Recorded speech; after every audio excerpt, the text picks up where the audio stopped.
नमस्कार। अगर आप आपके शरीर और मन को स्वस्थ रखना चाहते हो तो एक मसल जिसका ख्याल आपको रखना होगा। अगर वो मसल ठीक से काम कर रहा है तो आप आपके शरीर और मन को स्वस्थ रख सकते हो। तो जानते हैं उस मसल के बारे में। उसका नाम है डायफ्राम। डायफ्राम एक डोम शेप मसल है। डोम शेप का मसल होता है हाफ सर्कल। वो रहता कहाँ पे? ये दोनों लंग्स हैं। लंग्स के बराबर नीचे डायफ्राम होता है। डायफ्राम अपना जो छाती का हिस्सा है और पेट का हिस्सा है, इसके बीच में पार्टीशन का काम करता है। अभी हम डायफ्राम की अटैचमेंट के बारे में बात करेंगे। अटैचमेंट इसलिए इम्पॉर्टेंट होती है क्योंकि डायफ्राम जहाँ जहाँ अटैच होता है उस हिसाब से उसका शरीर पर प्रभाव दिखता है। तो डायफ्राम, ये जो रिब केज है, रिब केज के जो लोअर रिब्स है उसमें राइट और लेफ्ट दोनों साइड में अटैच होता है।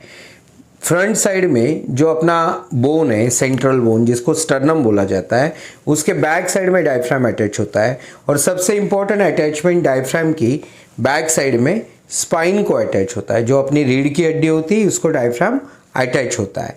ये तीनों अटैचमेंट के कारण डायफ्राम का अपने शरीर के पोस्चर पर विशेष प्रभाव दिखता है।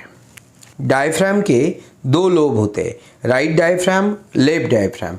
राइट डायफ्राम इसका आकार बड़ा होता है और एक डोमिनेंट होता है, मतलब ये इसका फंक्शन, ब्रीदिंग का जो फंक्शन है इसमें डोमिनेंट होता है। और लेफ्ट डायफ्राम ये comparatively as compare to right diaphragm small होता है और उसका मेन फंक्शन होता है पोस्चरल स्टेबलाइजेशन। तो अभी हम डायफ्राम के ब्रीदिंग के फंक्शन के बारे में बात करेंगे। ये ब्रीदिंग फंक्शन होता कैसे है? जब हम सांस लेते हैं तो डायफ्राम कॉन्ट्रैक्ट होता है। डायफ्राम कॉन्ट्रैक्ट होके नीचे जाएगा मतलब टुवर्ड्स एब्डोमेन के साइड जाएगा, पेट के हिस्से में जाएगा, जिससे अपने छाती के हिस्से में जगह बनेगी, जिसके कारण सांस अंदर जाएगी और फेफड़ों में, लंग्स में भरी जाएगी। और जब हम सांस छोड़ते हैं तो डायफ्राम, जो कॉन्ट्रैक्टेड डायफ्राम है, वो रिलैक्स होता है और ऊपर आता है छाती के हिस्से में, जिसके कारण जो लंग्स में हवा भरी है वो बाहर जाती है, जिसको हम सांस छोड़ना बोलते हैं, एक्सेल बोलते हैं। डायफ्राम का अपने पेट के स्वास्थ्य के ऊपर विशेष प्रभाव दिखता है। अभी हमने देखा कि डायफ्राम लंग्स के नीचे होता है, वैसे ही डायफ्राम के नीचे राइट साइड में लिवर होता है, लेफ्ट साइड में स्टमक होता है। तो जब हम सांस लेते हैं, सांस लेने के वक्त डायफ्राम कॉन्ट्रैक्ट होता है और नीचे जाता है, मतलब पेट के हिस्से में जाता है। जब सांस छोड़ेंगे तो डायफ्राम रिलैक्स होगा, छाती के हिस्से में आएगा। तो जब डायफ्राम कॉन्ट्रैक्ट होके नीचे जाएगा तो उसका प्रेशर अपने पेट के हिस्से में जितने भी ऑर्गन्स है उस पे पड़ेगा, और जब रिलैक्स होगा तो ऊपर आएगा। ये जो प्रोसेस है ऊपर से नीचे आने की, नीचे से ऊपर जाने की, जिसके कारण अपने पेट के जितने भी ऑर्गन्स है उसको डायफ्राम एक नेचुरल मसाज करते रहता है। वैसे भी हम अपने पेट के ऑर्गन्स के लिए कोई भी एक्सरसाइज नहीं करते। तो ये जब हम ब्रीदिंग प्रॉपर करेंगे, अपना डायफ्राम का यूज़ करके हम ब्रीदिंग करेंगे, तो अपने पेट के ऑर्गन्स को नेचुरली मसाज होता है, जिसके कारण पेट के हिस्से में जो ब्लड सर्कुलेशन है वो प्रॉपर रहता है और अपने आप अपना पेट का स्वास्थ्य अच्छा होता है। हम दूसरी चीज़ देखेंगे पेट के स्वास्थ्य में, जब डायफ्राम नीचे आएगा कॉन्ट्रैक्ट होके, जब सांस लेंगे डायफ्राम नीचे आएगा, तब पेट के हिस्से में प्रेशर बनेगा।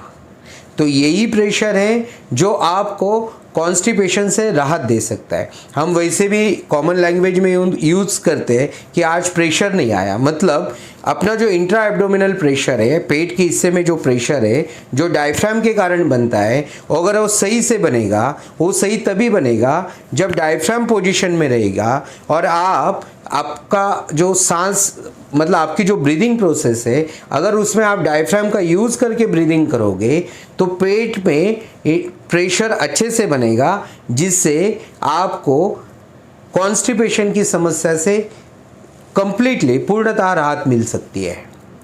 डायफ्राम का अपने लंग्स और हार्ट के फंक्शन में विशेष रोल होता है।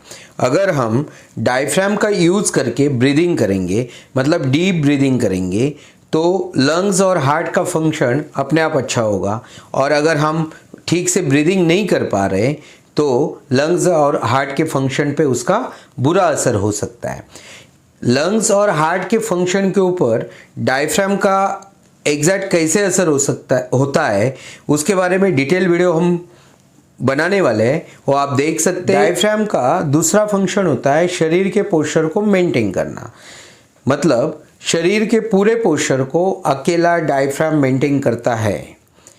अभी तक हमने देखा कि अपना पेट का स्वास्थ्य डायफ्राम पे डिपेंड है, अपने फेफड़ों का स्वास्थ्य डायफ्राम पे डिपेंड है, अपना हार्ट का फंक्शन डायफ्राम पे डिपेंड है, अपने शरीर का पूरा पोस्चर डायफ्राम पे डिपेंड है। तो अकेला डायफ्राम इतनी सारी चीज़ें नियंत्रित करता है।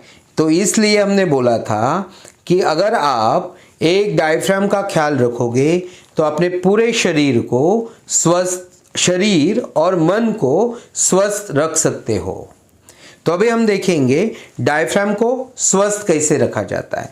डायफ्राम को स्वस्थ रखने का सबसे इफ़ेक्टिव तरीका है डायफ्रामेटिक ब्रीदिंग।